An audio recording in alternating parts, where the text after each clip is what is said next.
क्या आप सोच सकते हैं कि सिर्फ 100 मीटर की ऊंचाई ये तय कर सकती है कि कोई पहाड़ बचेगा या हमेशा के लिए खत्म हो जाएगा?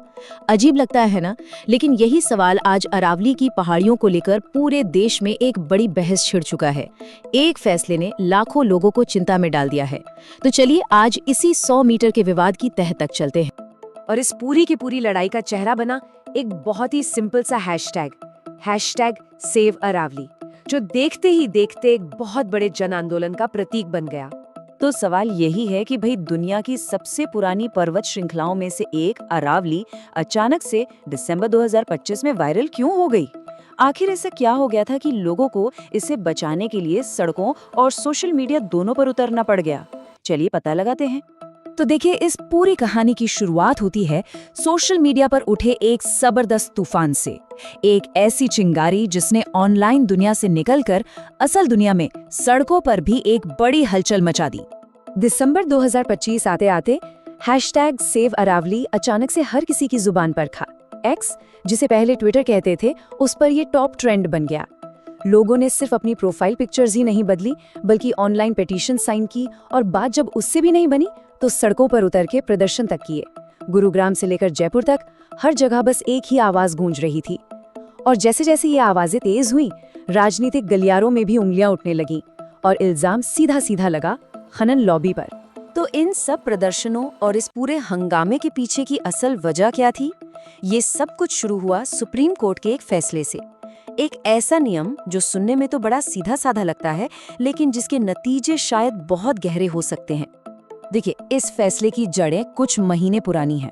सालों से इस बात पर कंफ्यूजन था कि आखिर अरावली पहाड़ी किसे माना जाए। तो इसी को दूर करने के लिए मई 2024 में सुप्रीम कोर्ट ने एक एक्सपर्ट कमेटी बनाई। 20 नवंबर 2025 को कोर्ट ने उस कमेटी की दी हुई परिभाषा को मान लिया, और बस इसी एक फैसले ने दिसंबर में एक राष्ट्रव्यापी बहस छेड़ दी। तो आखिर ये नई परिभाषा थी क्या? बहुत ही सिंपल।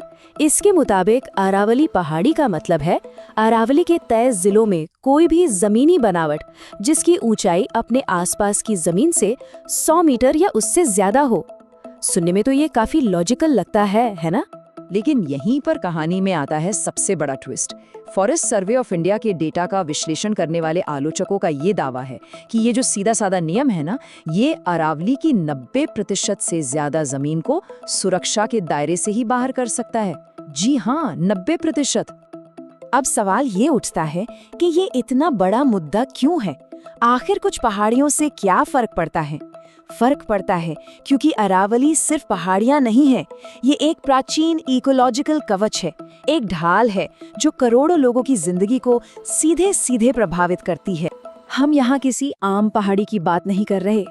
अरावली पर्वत श्रृंखला 2 अरब साल से भी ज्यादा पुरानी है। जरा सोचिए, ये हिमालय से भी करोड़ों करोड़ों साल पुरानी है।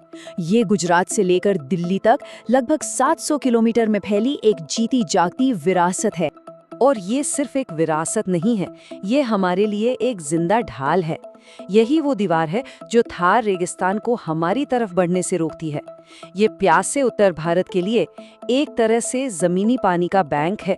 यही दिल्ली एनसीआर को धूल भरी आंधियों से बचाती है। और इन सब के अलावा ये लाखों करोड़ों वन्य जीवों का घर भी है। और सच तो ये है कि अरावली पर ये खतरा कोई नया नहीं है। दशकों से चल रहे अवैध खनन और अंधाधुंध कंस्ट्रक्शन ने इसे अंदर से खोखला कर दिया है। हालत इतनी खराब है कि कई रिपोर्ट्स बताती हैं कि दर्जनों छोटी छोटी पहाड़ियां तो नक्शे से ही पूरी तरह गायब हो चुकी हैं। तो इसी नाजुक मोड़ पर आकर ये पूरा मुद्दा एक बड़ी बहस में बदल जाता है। एक तरफ है पर्यावरण को बचाने की दलीलें, तो दूसरी तरफ है विकास और नियमों की अपनी परिभाषा। तो इस बहस के 2 पक्ष क्या कह रहे हैं, चलिए समझते हैं। एक तरफ है आलोचक, जिनमें पर्यावरणविद और अशोक गहलोत जैसे नेता भी शामिल हैं। उनका कहना है कि ये 100 मीटर का नियम एक धोखा है।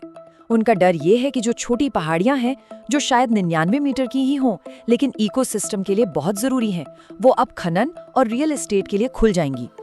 वहीं दूसरी तरफ है सरकार का पक्ष।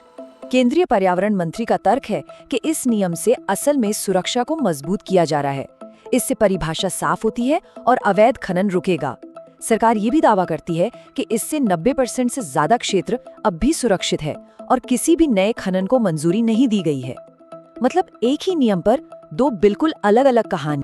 तो इस बड़ी बहस के बीच अरावली का भविष्य आखिर कहाँ खड़ा है और अब आगे क्या होगा?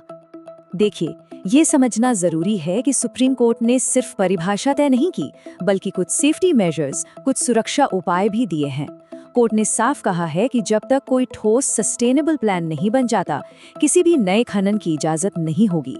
जो खदानें पहले से चल रही हैं, उन्हें भी सख्त नियमों का पालन करना होगा। और सबसे जरूरी बात, ऐसे कोर यानी सबसे संवेदनशील इलाके पहचाने जाएंगे जहां खनन पूरी तरह से बैन होगा। तो कुल मिलाकर स्थिति ये है कि एक गतिरोध बना हुआ है। एक तरफ पर्यावरण समूह और आम नागरिक परिभाषा की समीक्षा करने की मांग कर रहे हैं, तो दूसरी तरफ सरकार लगातार ये आश्वासन दे रही है कि सुरक्षा को कमजोर नहीं बल्कि और मजबूत किया गया है। और यहीं आकर हम सबसे बड़े और जरूरी सवाल पर रुकते हैं।